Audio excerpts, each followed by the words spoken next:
Hello everybody, welcome back to some more Mario RPG Legend of the Seven Stars. On the last episode, we made our way a little bit further into Smithy's lair. And on this episode, we're going to continue making our way through to see how far we can get into his lair here. Okay, so we have some heals, I guess. I don't know if we're actually going to be able to confront him on this episode, or when we actually will be able to confront him, but we will make our way as far as we can. Okay, I think we have to jump up here. Oh, maybe not.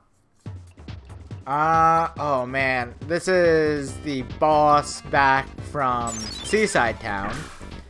What was his name? Drakovich, I think? I think that's what it was. Meteor Blast, yeah. So yeah, welcome guys. It's been a good journey, and basically been the theme here. We're sending it off. We're making our way to Smithy to finally beat his butt to get our final star back.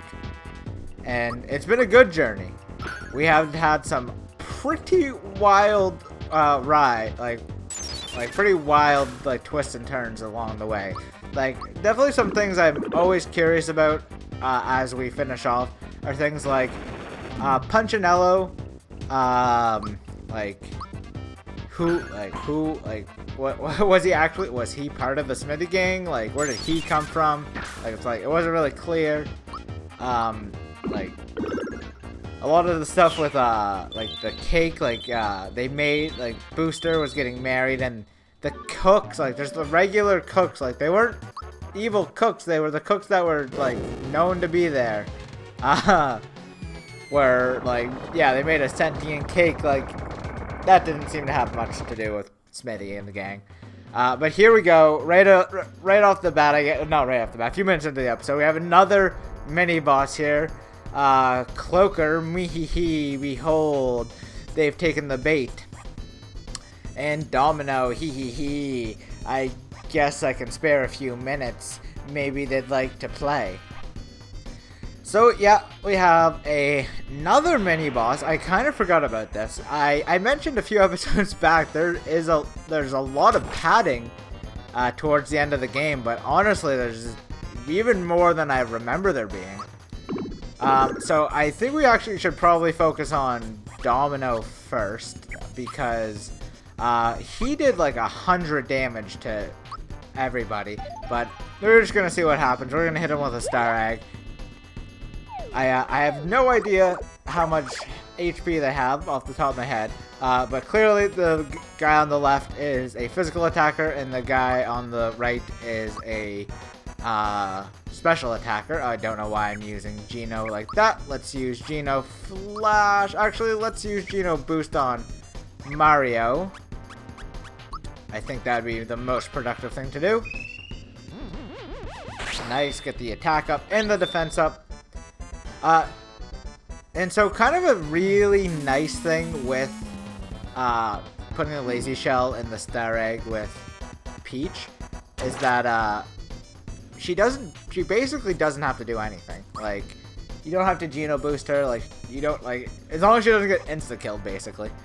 Okay, so let's try to use, I guess we've already started on the left, so let's keep on the left. Nice, okay, that did a lot of damage. Let's go with a, let's just go with Therapy on Mario. 88, not bad. Okay, and now we can use a Geno Flash to just see how much damage it does on the two of them. This is our best, basically our best move overall. Mario does a lot of damage to one person. Okay, so the magic guy doesn't take a lot of magic damage. Good to know. I bet the physical guy doesn't take much physical damage either. I bet if we use special on him, it might do even more. But the lazy shell's the lazy shell. Let's just see how much the lazy shell does on him. Okay, yeah, so beastly. Very beastly. Let's just go with the star egg. Might as well. And you'll notice I'm saving some boss items. Sorry, I don't know what's up with my screen. It's kind of cutting out a bit. I guess that's kind of the curse of these old school video games a little bit. If you're not playing on native hardware, stuff like this might happen from time to time. And I know the worst part is like, I have access to native hardware. Like, I have an older brother who literally has the console. No, I have a console. I think he just has the cartridge. I have a Super Nintendo. I don't know if I would have a way to record off of it, to be fair. I don't really want to emulate if I could avoid it. Okay, so let's go with let's try a super jump on this guy. See how much that does. See how accurate we can be.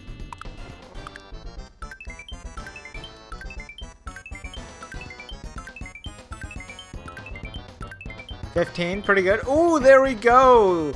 Phew, what weaklings. How shameful if they were to defeat me.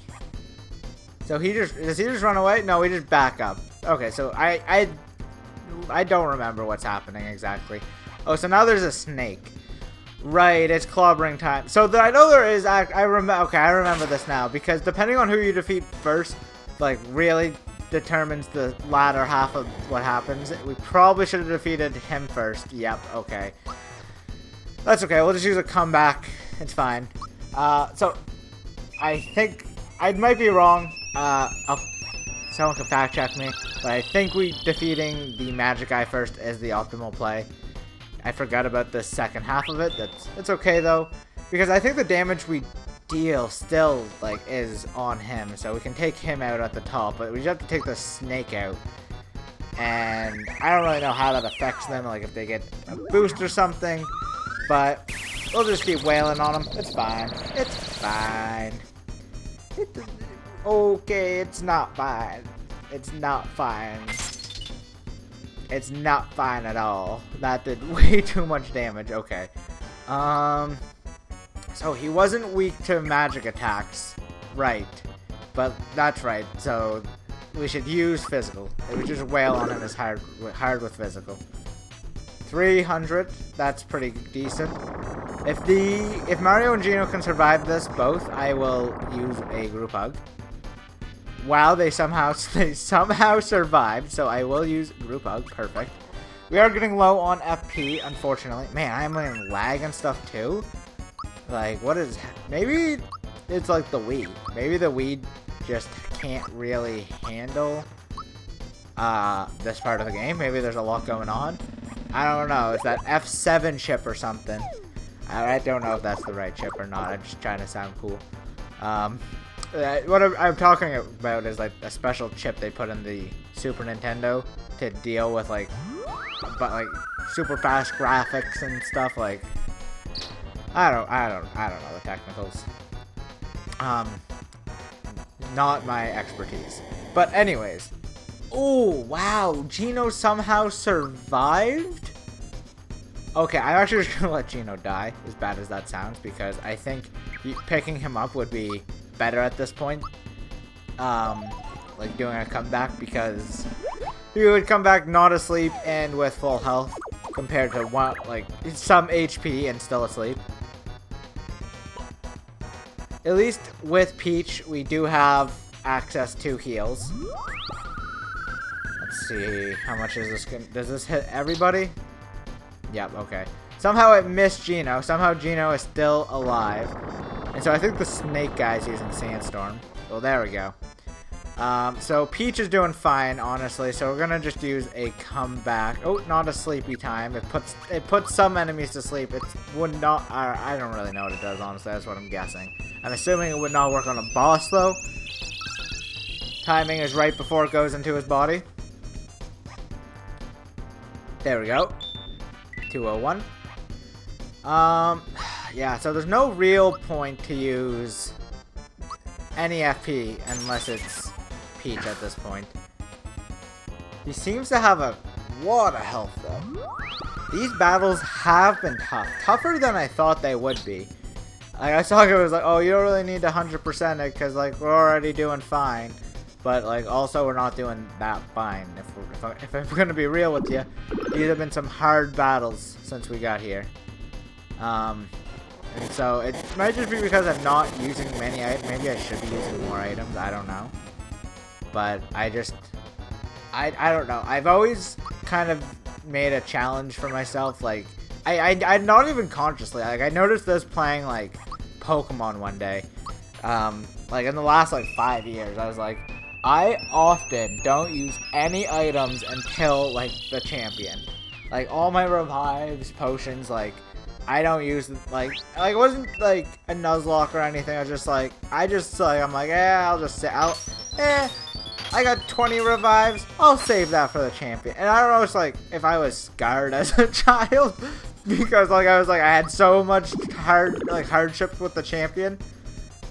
Like, maybe, that, like, I don't know. But, like, now it's just like, okay, gotta save everything. Okay, you gotta save it for that final battle. Like, that final battle, you need, like, all of it. And like, oh, I don't want to use that elixir.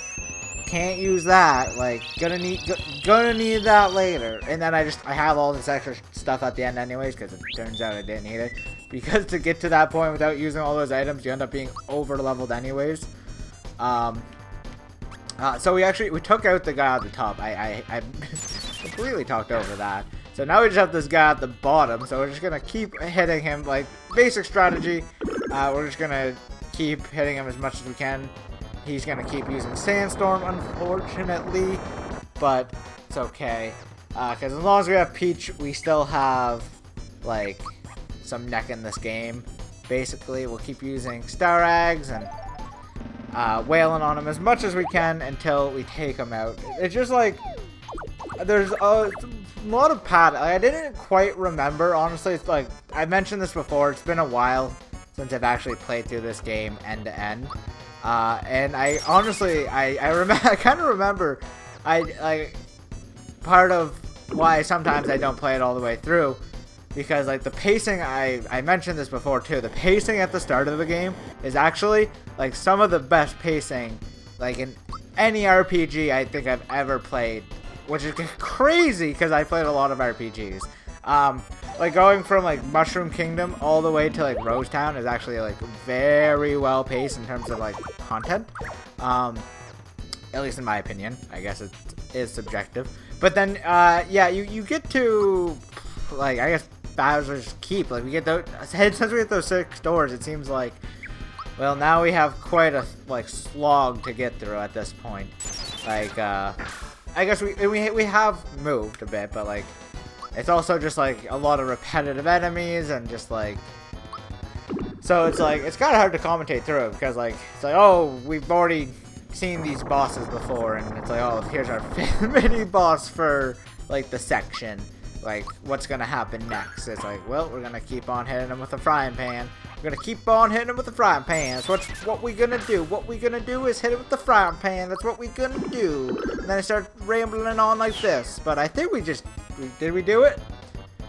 Well, there we have it. We beat him. We beat another mini boss. And so this is how I get to level 27. I was wondering, I was like, how did my other save get such a high level? And well, this is it. It's because of this. So I guess we'll go with HP. It seems to be the best.